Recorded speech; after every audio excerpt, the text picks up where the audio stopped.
ولهن مثل الذي عليهن بالمعروف وقال عليه الصلاة والسلام وخيركم خيركم لأهله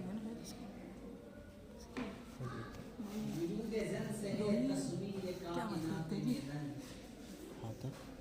وجود زن سے ہے تصویر کائنات میں رنگ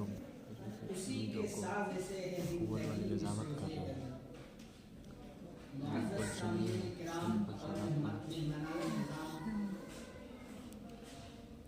السلام علیکم ورحمۃ اللہ وبرکاتہ۔ اسلام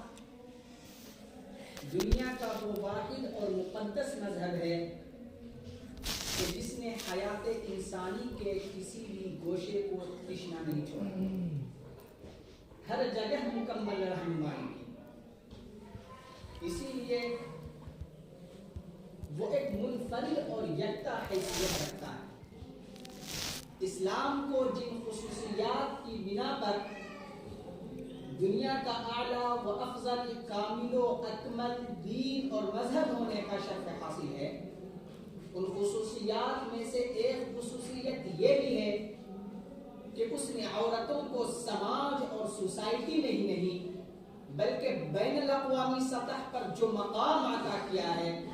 اس کی نظیر پیش کرنے سے تہذیب انسانی عاجز و قاصر اور عقل انسانی حیران و شزد ہے۔ الغرض اسلام نے اس سرزمین پر قدم رکھتے ہی حالات کا رخ موڑ دیا اور دم توڑ دی ہوئی سوسائٹی میں ایک ایسی روح پھونکی کہ جس سے انسانیت کو دوبارہ زندگی نصیب ہوئی۔ ظالموں کو ظلم و ستم، جبر و تشدد اور قتل و غارت گری سے روک دیا اور زخم خوردہ مظلومین نے اپنے وہ تمام تر حقوق حاصل کر لیے جن سے وہ عرصہ دراز سے محروم تھے۔ ورنہ یہ چرخ نیلی فام اور آفتاب کہنسالہ اس بات پر شاہد و عادل ہے کہ خدائے ذوالجلال رب السماوات والارض، مالک بحر و بر، خالق جن و انس کی اس سرزمین پر ایسے لوگ بھی بسا کرتے تھے جنہوں نے صنف نازک پر ایسے ایسے ظلم و ستم کے پہاڑ توڑے ہیں کہ جسے سن کر روح انسانی کانپ جاتی ہے، جس میں تھر تھرا اٹھتا ہے۔ اس کرۂ ارضی پر ایسے لوگ بھی بسا کرتے تھے جو یہ کہا کرتے تھے کہ عورت کذب کی بیٹی ہے، دوزخ کی رکھوالی ہے، امن کی دشمن ہے۔ اسی کی وجہ سے آدم نے بہشت کو چھوڑا تھا، اور ایسے شاعروں اور ایسے پاگلوں کی کمی بھی نہیں تھی جو یہ کہا کرتے تھے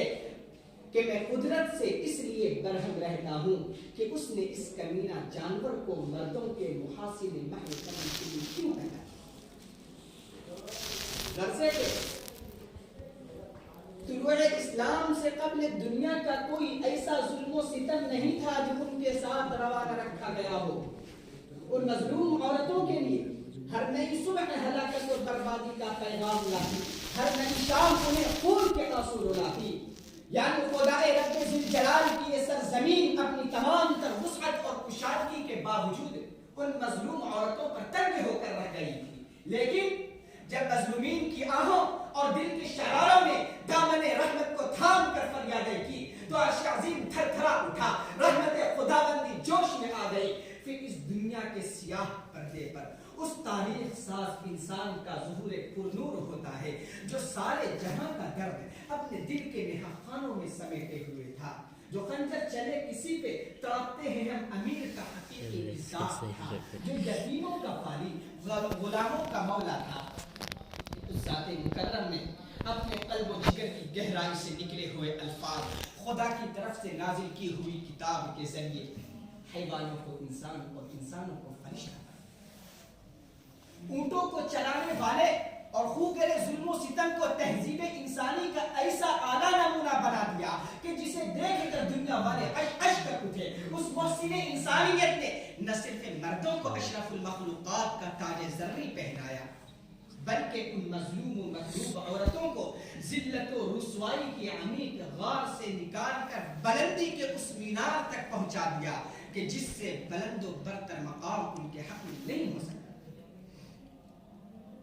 اسلام وہ واحد مذہب ہے کہ جس نے عورتوں کو وہ عزت، مرتبہ اور مقام عطا دیگر ادیان و مذاہب تہ دامن. ایک طرف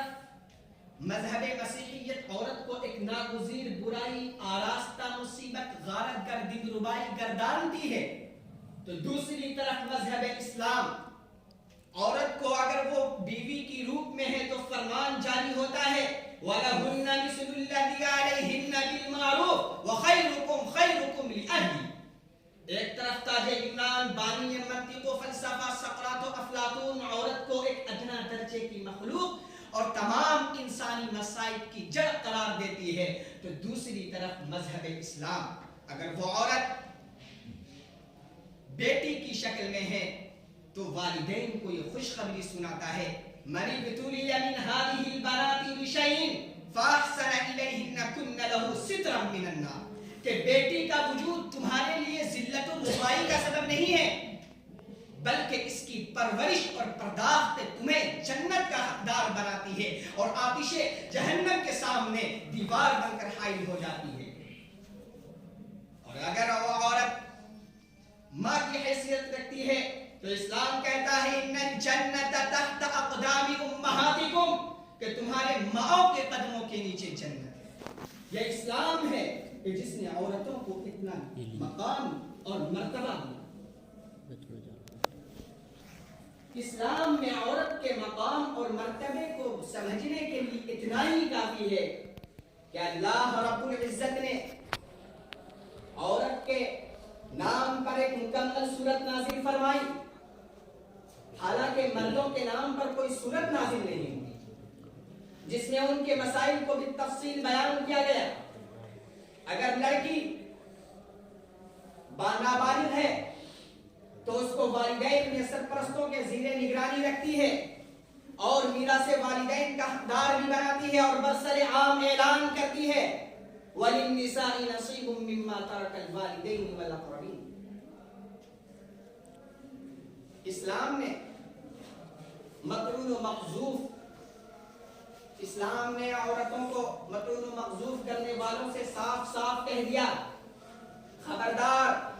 بغیر 4 گواہوں کے ہرگز تم عورتوں کو بدنام کرنے کی کوشش نہ کرنا، ورنہ کوڑے مار مار کر تمہارے دماغ درست کر دیے جائیں گے. بہت ہو چکا، اب یہ سب بند ہونا چاہیے. تم نے بہت ستا لیا عورتوں کو، اب یہ سب ہرگز برداشت نہیں کیا جائے گا. یہ اسلام ہی ہے جس نے آج سے 1400 سال پہلے ستم رسیدہ رسوائے زمانہ گردش دورہ کو اپنی سینے سے لگایا اور معاشرے میں اور ان کے حقوق کو دنیا والوں سے متعارف کرایا. آخر میں آپ سے کر دینا چاہتا ہوں کہ اسلام دنیا کا وہ واحد اور مقدس مذہب ہے کہ جس نے اس ستم رسیدہ رسوائے زمانہ کو اتنا بلند کیا کہ اسے ہم دوش سریا کر دیا اور اس کے مقام اور مرتبے کو اتنا بلند و بالا کیا کہ جس سے بلند و برتر ان کے مقام میں کوئی اور حق نہیں ہو سکتا. وآخر دعوانا الحمدللہ.